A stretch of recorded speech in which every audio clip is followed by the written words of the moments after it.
Milih jurusan sastra sejarah awalnya itu bukan keguruan loh sebenarnya.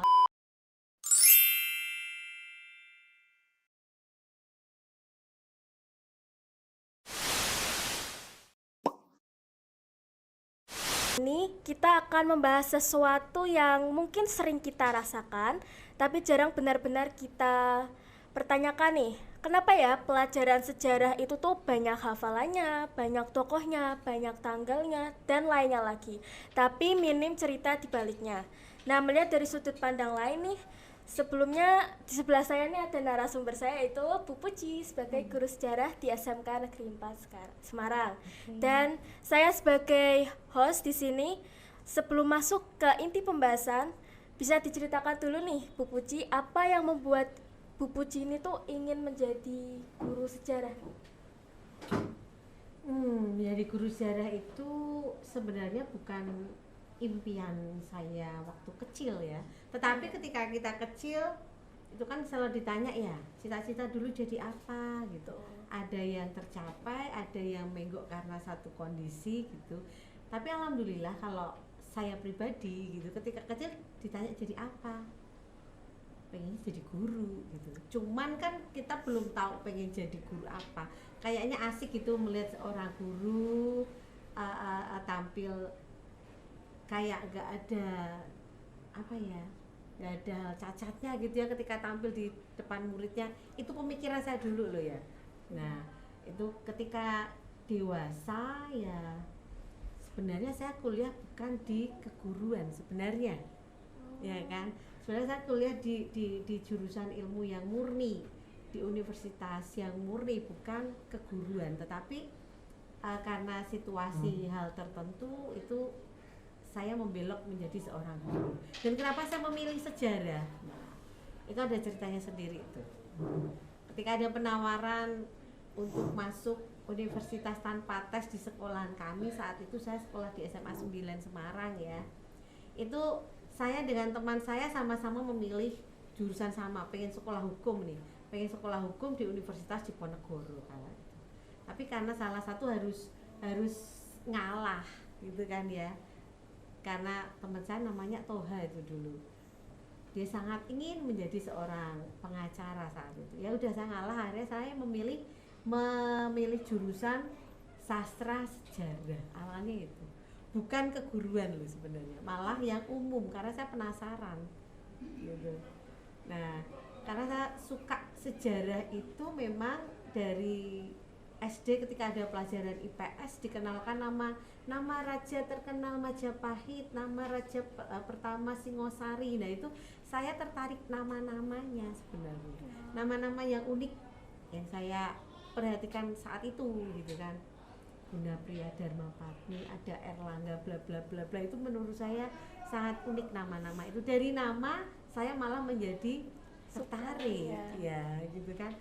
Dan terus ketika itu saya SMA ya, itu baca biografinya Pak Hatta, itu saya sangat kagum ya, saya sangat kagum. Ketika orang lain memuja tokoh X gitu, saya malah kagum dengan Hatta dengan penuh kesederhanaannya. Dan itu saya semakin tertarik sama sejarah, saya pengen belajar banyak gitu kan.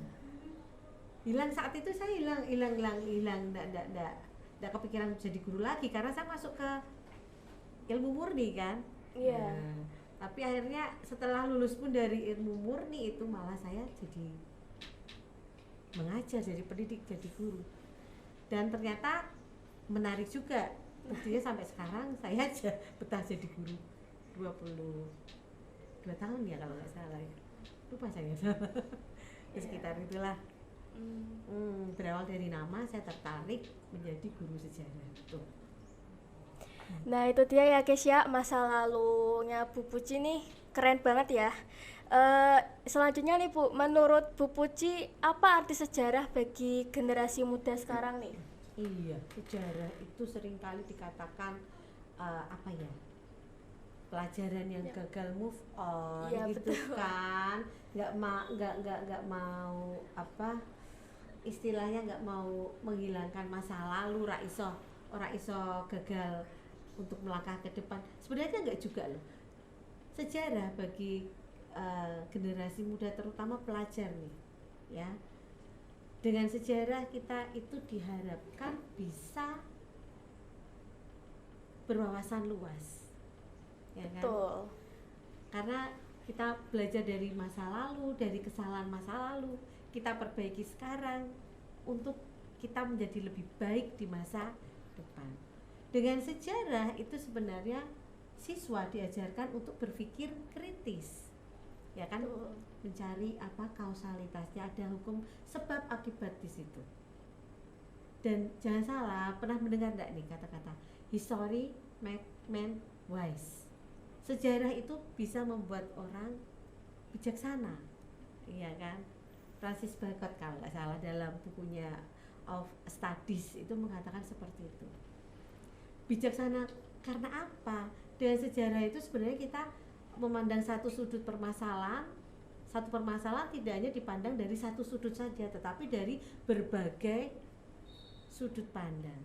Jadi kita melihat suatu permasalahan bukan hanya dari bocah kayak elek, hanya itu aja. Kenapa anak itu melakukan suatu kesalahan? Pasti di situ ada sebabnya. Nah, gitu kan. Dan kenapa juga sejarah itu penting bagi generasi muda? Yang paling penting itu ingin menumbuhkan semangat nasionalisme, cinta tanah air para generasi muda terhadap bangsanya. Itu sih ya. Ya. Nah, tadi udah dibilang sama Bu Puci ya, kalau generasi muda tuh pasti mikirnya sejarah itu tuh membosankan. Ya, gitu betul. Ya. Banyak hafalan, banyak bacaannya. Banyak bacaan. Nah, kalau tanggapan Bu Puci sendiri nih, mengapa banyak siswa menganggap sejarah itu tuh membosankan pasti? Iya, saya juga tidak menampik, tidak menolak ya bahwa anggapan itu ada. Ya karena memang banyak hal, ya kan. Mulai dari materinya dulu. Materi sejarah itu berawal dari metodologi sampai Indonesia merdeka. Itu hanya sejarah Indonesia loh. Belum nanti kalau ada anak SMA itu ada yang namanya sejarah peminatan. Belajar tentang sejarah dunia, ya kan, mulai dari peradaban kuno, ya kan, sampai sejarah dunia yang paling in. Nah, itu dipelajari, itu malah luas lagi. Ngapain sih repot-repot belajar seperti itu? Apa sih gunanya belajar tentang Majapahit, tentang Singosari, hal-hal yang sudah berlalu, ngapain gitu kan? Tapi sebenarnya dari situ, dari pelajaran masa lalu itu kita bisa mengambil hal-hal baik yang bisa kita bawa ke diri kita sekarang gitu kan. Betul. Nah, seperti itu sebenarnya. Dan salah ketika mungkin para generasi muda ataupun pelajar ya, salah ketika hanya berpikiran sejarah itu hanya di angka-angka tahun, tentang tokoh saja atau tentang tempat saja, tentang suatu peristiwa aja. Sebenarnya lebih dari itu, mengapa suatu peristiwa itu terjadi. Nah, itu kita dilatih untuk berpikir kritis sebenarnya, tidak hanya mengacu pada hafalannya aja. Dan mungkin juga sebenarnya tantangan tersendiri bagi kami ya, guru-guru sejarah, bukan hanya saya tapi kami banyak ya guru sejarah di sini, menjadi tantangan bagi kami untuk bagaimana meramu, mengolah pelajaran sejarah itu menjadi suatu pembelajaran yang menyenangkan di sekolah agar anak-anak itu merasa tidak bosan dan tidak terbebani hanya oleh tahun, ya kan, mengingat tempat, mengingat tokoh. Tapi sebenarnya itu fondasi dulu sih pertama, ya kan? Tuh. Nah, kamu punya masa lalu enggak? Punya kan? Iya. Buktinya apa? Kamu tahu tanggal lahirmu kapan? Tahu. Dari mana kamu tahu? Dari ibu pasti. Dari ibu ya? Sebenarnya ketika kita lahir pun kita sudah menuliskan sumber sejarah kita yang tertulis, punya akta kelahiran kan? Ada. Nah, itu yang membuktikan kita loh, ya kan? Kita punya suatu dokumen tertulis tentang masa lalu kita, kapan kita lahir, di mana kita lahir, siapa orang tua kita. Betul. Nah, sebenarnya sejak awal, sejak kamu lahir pun kamu sudah belajar sejarah itu. Cuma kan tidak seperti pelajaran sejarah di sekolah kayak gitu. Iya. Ya, nggak di apa ya, nggak dirasa ya seperti itu. Ya, mungkin Ya, seperti itu itu dia. ya. Nah, tadi tuh udah nyenggol ya tentang kalau sejarah tuh banyak banget, pasti mungkin mayoritas ya siswa tuh Mm-mm. bosen pasti ya. Sudah terbebani gitu ya, Iya, sejarah mesti betul. apalane akeh gitu.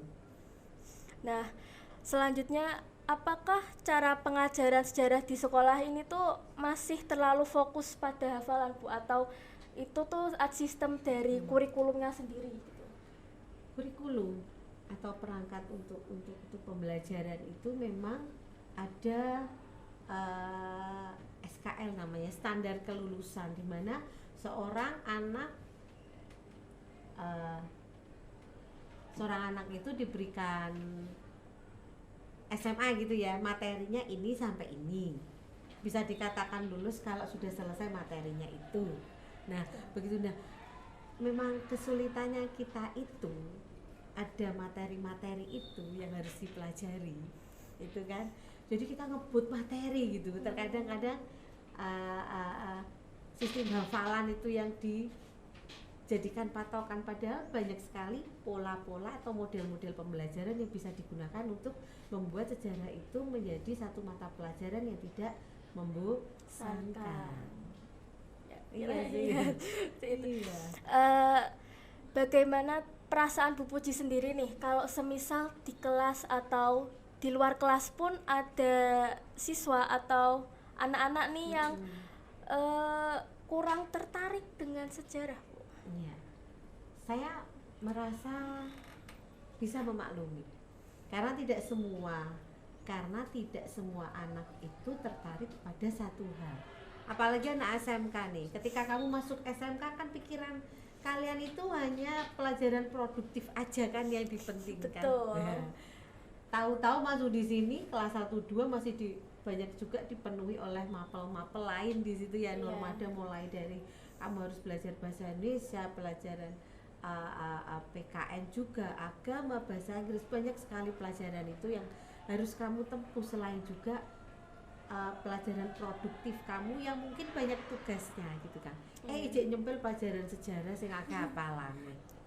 Dan merupakan itu, kalau menurut saya merupakan tantangan tersendiri. Ingat loh, sekarang SMK itu kan juga kita ada TKA kan ya. Iya. Nah TKA itu mapel sejarah itu menjadi salah satu mapel pilihan loh selain PKN, ya kan. Jadi mau nggak mau, suka nggak suka ya kita harus melewati apa ya, tahapan-tahapan itu gitu kan. Ya jangan semua itu berawal dari ketertarikan dulu. Jangan bilang sejarah males gitu aja. Nah, tapi kita harus bisa mematahkan tadi loh perasaan tidak tertarik tadi itu, ya kan. Tapi itu merupakan tantangan juga bagi Bu Puji sebagai seorang guru, bagaimana mengemas materi yang dikatakan tidak menarik itu menjadi salah satu apa ya, pembelajaran yang membuat anak-anak itu menjadi seneng gitu kan. Iya. Nggak muluk-muluk bagi Bu Puji kok untuk pelajaran sejarah itu, nggak harus hafal tahun dari apalagi masa praksara yang membingungkan nama-nama itu ya. Iya, Nggak betul. harus apal tahun-tahun seperti itu, nggak harus. Yang penting tahu step by step bagaimana bangsa ini dibangun gitu aja kan. Iya. Oh ternyata masa lalu bangsa ini seperti ini ya, ternyata bangsa ini terbentuk dari peristiwa itu. Nah itu loh, Iya, betul. sebenarnya yang ingin disampaikan dari pelajaran sejarah. Nah, setelah tadi nih menyenggol sedikit tentang sejarah, kita masuk ke pembahasan utama nih, atau pembahasan yang paling dinanti-nanti para pendengar. Menurut Bu Puji sendiri, sebagai guru sejarah ini, bagian sejarah apa sih yang jarang atau bahkan tidak pernah diajarkan di sekolah sama sekali? Sejarah itu kan luas banget ya. Banyak hal yang bisa kalian eksplor sebenarnya dari masa lalu itu, ya kan? Tetapi ketika sejarah itu masuk dalam kurikulum sekolah, ya kan, dengan tujuan tadi seperti tadi ya, agar untuk identitas bangsa, agar anak itu tambah cinta tanah air gitu kan ya, untuk menambah wawasan, maka memang untuk konsumsi seorang pelajar ya harus disesuaikan dengan usianya. tidak mungkin seorang guru itu mengajarkan pelajaran sejarah di SD itu hal-hal yang berkaitan yang membutuhkan analisa yang dalam. Betul. Ya kan? Tetapi mungkin ketika nanti di SMK, SMA di mana anak itu sudah dirasa mempunyai daya nalar yang lebih dibanding anak SD dan SMP, maka ada hal-hal sedikit yang mulai dibuka oleh seorang guru tersebut, ya kan? Tujuannya apa? Untuk memancing daya kritis, pemikiran kritis dari siswanya. Ketika ditanya Belanda itu seorang Belanda itu adalah bangsa penjajah, betul apa enggak? Iya betul memang. Tapi ketika di SD mungkin disebutkan berapa tahun itu Belanda menjajah kita, 350 tahun. Tapi kalau di SMA, apalagi nanti kalau ketika kamu kuliah, nggak bisa kita mengatakan itu. Dihitung dari mana 350 tahun itu? Dan apakah seorang Belanda itu sebagai seorang penjajah, apakah hanya jelek saja? Enggak kan? Ada beberapa hal yang kita bisa nikmati, ya kan, peninggalan dari bangsa yang pernah menjajah kita. Mulai dari fisik, nggak usah jauh-jauh kota Semarang deh. Pernah jalan-jalan di Kota Lama nggak? Pernah. Nah, itu bangunan siapa yang bangun? Sekarang siapa yang menikmati? Pernah naik kereta api nggak dari Semarang ke Jakarta? Naik kereta api tuh, pernah nggak naik kereta api? Belum, saya belum pernah. Gitu ya? Oh ya, kapan-kapan kita naik kereta api bareng, enak banget ya. Itu jalur kereta api yang bangun itu orang Belanda loh, ya kan? Memang awalnya tujuannya bukan untuk bangsa kita, bangsa pribumi, tetapi sekarang toh kita memanfaatkannya, gitu kan? Perkebunan wes. Ya, pernah jalan-jalan di Banaran? Pernah. Nah, Bun Kopi kan ya? Iya. Itu siapa dulu yang pertama kali membuat perkebunan Banaran itu? Apakah orang Indonesia dari kapan? Ya kan? Iya, betul. Perkebunan teh mulai dari Jawa Barat sampai di Medini itu mulai dari kapan? Kalau kamu jalan-jalan di Solo, gak usah jauh-jauh deh, di sini, di daerah mana nih? Kendal Rono meneh ki apa ya? Cepiring. Nah, itu kan ada pabrik gula kan? Iya, Berangkat ada, tahun berapa itu? Ya. Itu yang bangun memang Belanda. Sekarang kita yang masih memanfaatkan gitu. Memang pada dasarnya penjajahan di atas dunia itu harus dihapuskan ya, karena tidak sesuai dengan peri kemanusiaan dan peri keadilan. Tetapi ketika kamu sudah dewasa seperti ini, kita harus melihat dari berbagai macam sudut ya, seperti yang saya katakan tadi. Kita belajar sejarah bisa menjadi seorang yang bijaksana karena kita tidak hanya melihat dari satu sudut saja. Ternyata Belanda juga memberikan keuntungannya bagi kita. Nah, toh kita ketika belajar tentang seorang tokoh misal, oke, tokoh itu seorang yang negarawan yang hebat, pemikir yang handal misal, tapi seorang manusia itu pasti juga mempunyai kelemahan. Mungkin hanya nabi kita ya, dan itu memang hanya nabi kita Muhammad ya. Betul. yang seorang manusia yang bisa dikatakan sempurna gitu ya. Tapi kok yang lain itu pasti. Jadi kita jangan, intinya ketika kita mengagungkan seseorang itu jangan sampai kita mengkultus individukan. Nah, itu kan juga sesuai dengan agama kita kan. Ketika kita mencintai seseorang ya jangan terlalu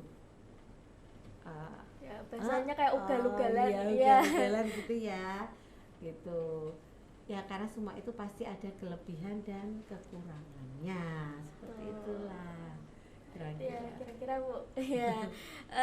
Selanjutnya nih kita bakal nyenggol mungkin tentang tokoh-tokoh nih. Apakah ada sisi gelap nih Bu atau kontroversial dari tokoh-tokoh terkenal di Indonesia dalam sejarah yang sulit dibahas di kelas nih? Contohnya kan kayak Soekarno nih Bu, Bapak Proklamator itu kan. Tapi walaupun begitu dia dibaliknya itu di masa pemimpinannya pasti ada kayak sisi ya kurangnya gitu. Semua seperti yang saya bilang tadi, untuk apa ya? Untuk hal-hal ada materi-materi yang memang harus kita berikan dengan harapan kita semakin mencintai tanah air gitu kan ya. Tetapi ketika kamu udah gede seperti ini, Bu Buci ngulik aja sedikit tentang oke, kamu mengagumi seorang Soekarno itu bagus ya. Beliau adalah bapak proklamator, betul sekali, negarawan hebat, iya ya kan, salah satu tokoh yang melahirkan gerakan non blok. Oh iya, siapa sih tokoh di luar negeri yang nggak tahu Soekarno gitu kan. Iya. Nah, dianggap malah John F. Kennedy-nya Indonesia itu Soekarno. Pintar sekali, pintar, ganteng apalagi ya. Tapi seorang Soekarno pun pasti mempunyai kelemahan. Nah, cuman untuk kelemahan beliau itu memang tidak layaknya ya kan untuk dijadikan materi pembelajaran, karena kita apa ya istilahnya terpasung terbatasi ya betul. Oleh kurikulum yang harus diajarkan. Cuman untuk sekedar aja itu mengulik kalian untuk belajar sejarah negara kita lebih dalam. Kita kalau tahu kenapa sih kok Indonesia itu banyak yang pejabatnya korup gitu ya, belajarlah kamu ketika zaman Mataram itu seperti apa nenek moyang kita, jadi kita tidak menyalahkan. Ketika kalau kelas 1 itu ada materi Daendels gitu kan ya. Iya, ada Bu, ya betul. Kan? Nah, yang membangun jalan dari Anyer sampai Panarukan. Itu Daendels kejam sekali tuh, gitu kan. Banyak sekali bangsa pribumi kita yang meninggal dan lain sebagainya. Ternyata fakta ditemukan di lapangan, si Daendels itu memberikan gaji loh kepada para pekerja yang membuat jalan Anyer sampai Panarukan itu. Tetapi yang menyelewengkan siapa? Ya bangsa kita sendiri gitu kan. Ternyata gaji yang misalnya 2 golden disunat jadi 1 golden setengah gitu kan. Nah berarti kan budaya, ibarat kata budaya korupsi itu sebenarnya sudah ada sejak dulu. Yang harus diperbaiki adalah mentalitas kita. Maka sejarah itu perlu diajarkan di sekolah seperti itu agar kita tahu itu baik, itu gak baik ya kan. Kita jangan sampai, ya memang kita harus bangga dengan diri kita. Ketika kita belajar tentang Majapahit, kita sangat bangga ya kan, ya, bahwa ternyata Majapahit itu bisa manage bagaimana seorang Hayam Wuruk dan Gajah Mada itu bisa menyatukan wilayah dari Sabang sampai Merauke, bahkan wilayahnya lebih luas daripada wilayah kita sekarang. Iya kan. Tetapi kita juga sebenarnya harus berterima kasih dong sama India Belanda itu yang telah membuat kita menjadi satu negara, satu kesatuan dari Sabang sampai Merauke. Karena konsep negara Indonesia adalah sebenarnya negara bekas jajahan Hindia Belanda kan gitu. Iya. Makanya kenapa kok Kalimantan itu yang bagian utara tidak masuk ke Indonesia, karena dia bukan jajahannya Belanda, mereka jajahan Inggris kan. Iya, itu mungkin bisa kita obrolin ketika kalian sudah gede di SMA ini, karena kan nalar kritis kalian sudah mulai jalan tuh. Tapi itu tidak bisa ketika kita ngomong di anak-anak SD kan gitu. Jadi kita harus tahu memang ada beberapa hal yang belum bisa kita sampaikan di dalam ruang kelas. Itu nanti akan kalian dapati sendiri ketika kalian belajar lebih dalam tentang sejarah. Dan guru kalian seperti saya itu hanya membuka keran kecil aja agar kalian itu menjadi menjadi tertarik gitu loh. Kemarin aja saya bicara tentang Soekarno, kamu sudah tertarik seperti itu ya. Apalagi kalau kamu mengetahui hal-hal yang lain tentang diri beliau ataupun tentang tokoh-tokoh di masa itu gitu loh.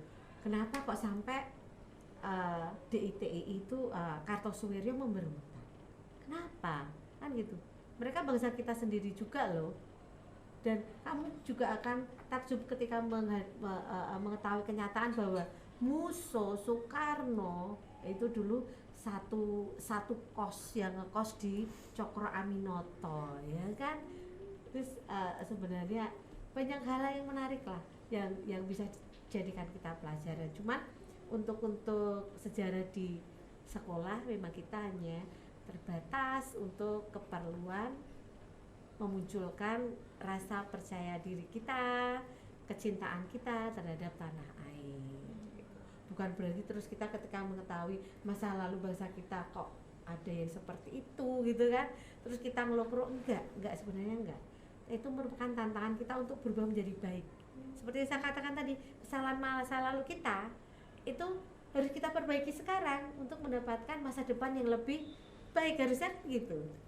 Nah, seperti itu kira-kira. Tapi kalau boleh jujur nih Bu, Bu Puji itu pasti kan punya impian nih Bu, kayak semisal mungkin ada hal atau materi yang pengen disampaikan nih ke murid-murid tapi tuh kehalang sama kurikulum atau aturan sekolahnya gitu. Oh, gitu. Sebenarnya dalam kurikulum atau nggak ada ya yang membatasi kita sendiri yang tahu. Oh, ini batasan yang harus kami ajarkan ke anak. Karena kita harus kembali lagi ke tujuan kurikulum, kenapa pelajaran itu diberikan, kan gitu. Toh juga ketika tes juga nggak akan keluar, di TKA juga nggak akan keluar kayak gitu. Itu hanya mengulik kalian untuk bernalar kritis aja sebenarnya, ya kan? Dan melihat sesuatu itu tidak hanya dari satu sudut pandang aja. Melihat seorang negara Belanda itu tidak hanya sebuah penjajah yang kejam aja, ternyata oh ada seperti ini. Diharapkan nanti ketika kamu di masyarakat, kamu tidak hanya menjudge orang itu jeleknya aja gitu loh. Ternyata orang itu juga terkadang juga ada kebaikan yang ada di diri orang tersebut.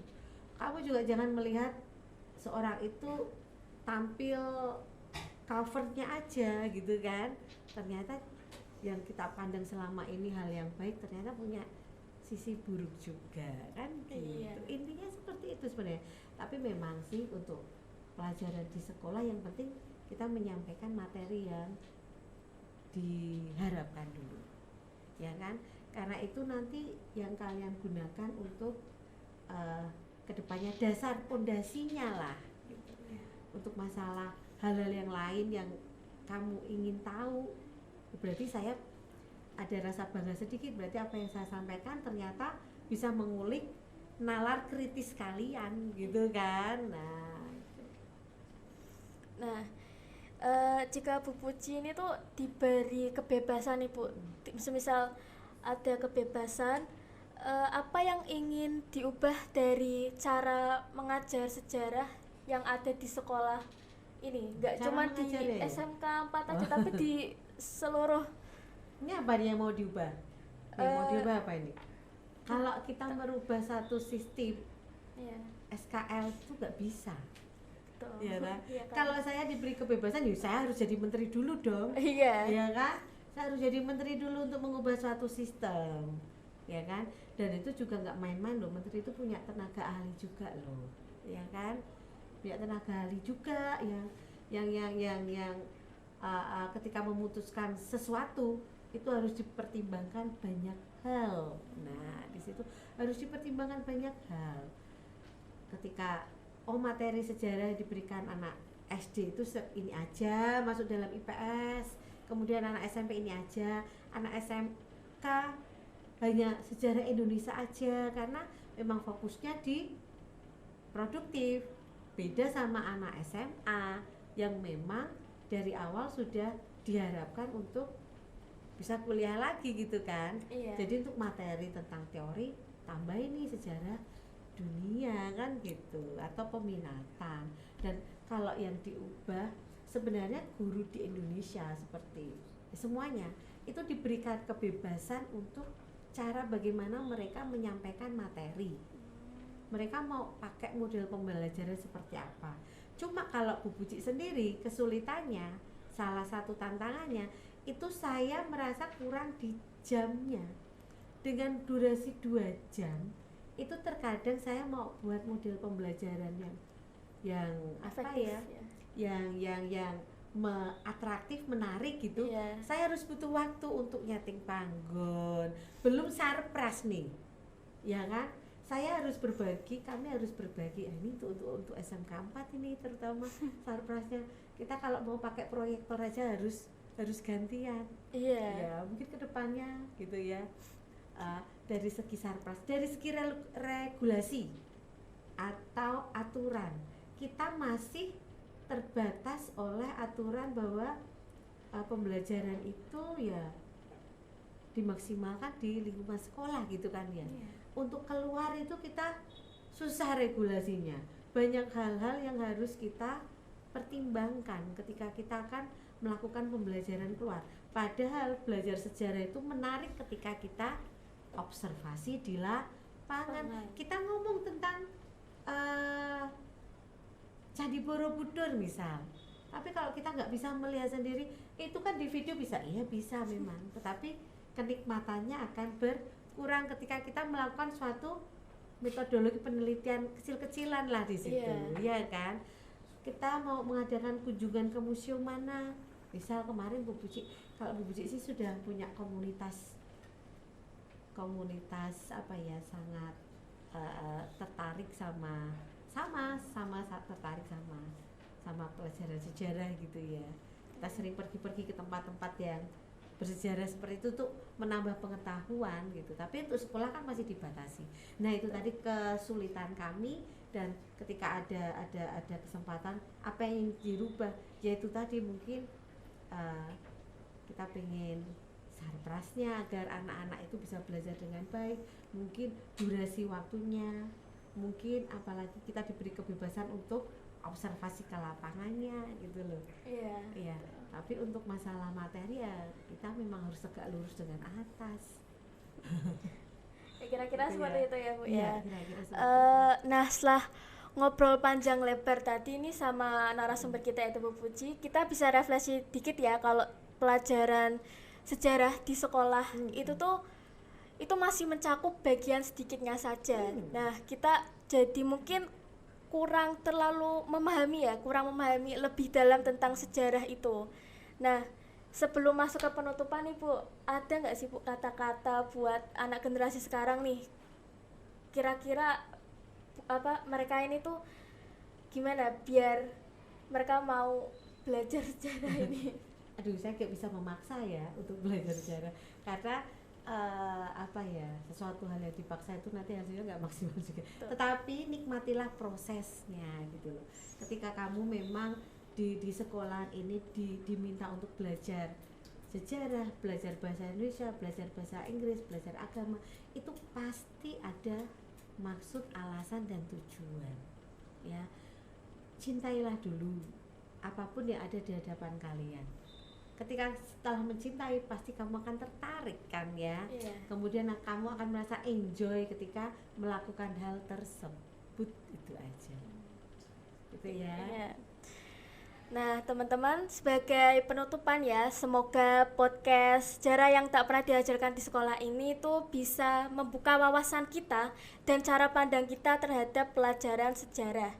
Kami berharap pembahasan hari ini dapat menjadi bahan refleksi dan menumbuhkan ketertarikan kita nih untuk mempelajari sejarah itu sendiri dan berpikir lebih kritis. Saya Nadifa Horasyakib dan narasumber saya Bu Puji pamit undur diri. Bye bye. Terima kasih semua. Halo.